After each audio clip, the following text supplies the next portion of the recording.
서울 마포경찰서는 헬로윈을 앞둔 주말 군복을 입고 모형 총기를 든 채 거리를 누빈 20대 남성 A씨를 적발했다고 밝혔습니다. A씨는 어제 저녁 7시 30분쯤 군인이 아닌데도 마포구 홍대 축제거리에서 군복과 군 배낭, 모형 총기를 들고 다닌 혐의를 받습니다. 현행법상 군과 관련이 없는 민간인이 군복이나 군용 장구를 사용하거나 휴대할 경우 10만 원 이하의 벌금이나 구류 처분을 받을 수 있습니다. 경찰은 A씨 외에도 군복을 착용하거나 모형 총포 등을 휴대한 시민 7명을 적발해 계도 조치했다고 밝혔습니다. 다음 소식입니다. 곧 헬로윈 데이가 돌아옵니다. 이태원에서 대형 참사가 벌어진 지 1년이 돼가고 있는 건데요. 그간 헬로윈 때마다 청년층이 몰리는 곳은 이태원 일대였지만 이 추모 분위기를 고려해 올해는 이태원 대신 홍대 거리 등으로 축제 인파가 쏠리는 풍선 효과가 나타날 수 있다는 관측이 나오고 있습니다. 당국은 도심 골목길 안전 관리에 신경을 곤두세우고 있습니다.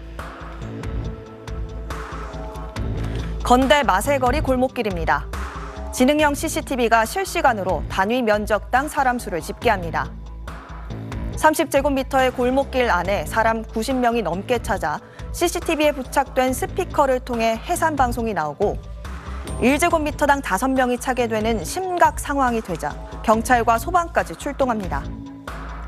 서울시와 유관기관이 헬로윈을 대비해 지능형 CCTV를 활용한 실전 인파 해산 훈련을 진행한 겁니다. 헬로윈데이 도심 골목길 안전관리에 비상이 걸린 가운데 경찰과 소방 인력도 대거 투입될 예정입니다.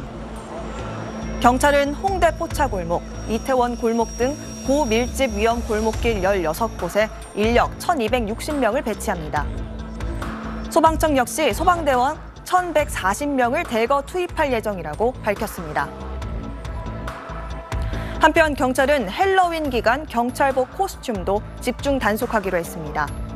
지난해 참사 당시 경찰복을 입은 축제 참가자들이 많았는데 실제 출동한 경찰과 구분이 안 돼서 혼란이 더 커졌다는 지적이 나왔기 때문입니다. 지난해 참사 당시 위급 상황에서 출동한 경찰과 소방대원들은 인파를 뚫고 사고 현장에 도달하는 것도 쉽지 않았습니다.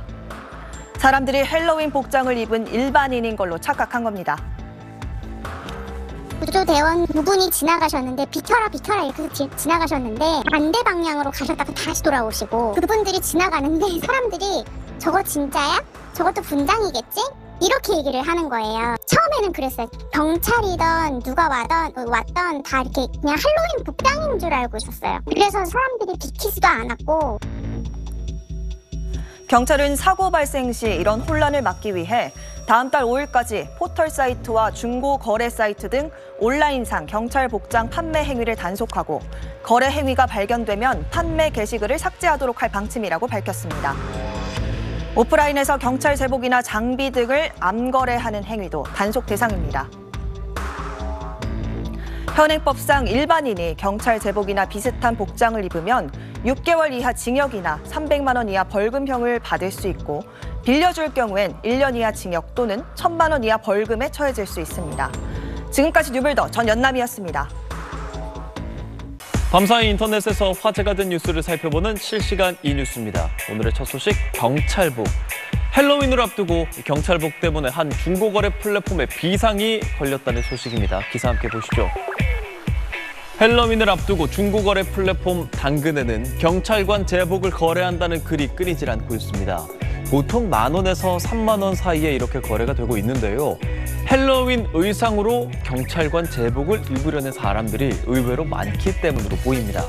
하지만 일반인이 정식 경찰관 제복은 물론이고 비슷한 복장을 입는 것도 엄연한 불법입니다. 그걸 위반하면 6개월 이하의 징역 또는 300만 원 이하의 벌금에 처해질 수 있고요. 판매자도 1년 이하의 징역, 1,000만 원 이하의 벌금의 형을 받을 수 있습니다. 이런 복장이 비상 상황에서는 큰 문제로 이어질 수 있기 때문인데요. 당근마켓 이용자들에게 주의를 당부하는 한편 경찰복과 유사한 코스튬 의상이 거래되지 않도록 집중 모니터링을 진행한다고 당근에서는 밝혔습니다.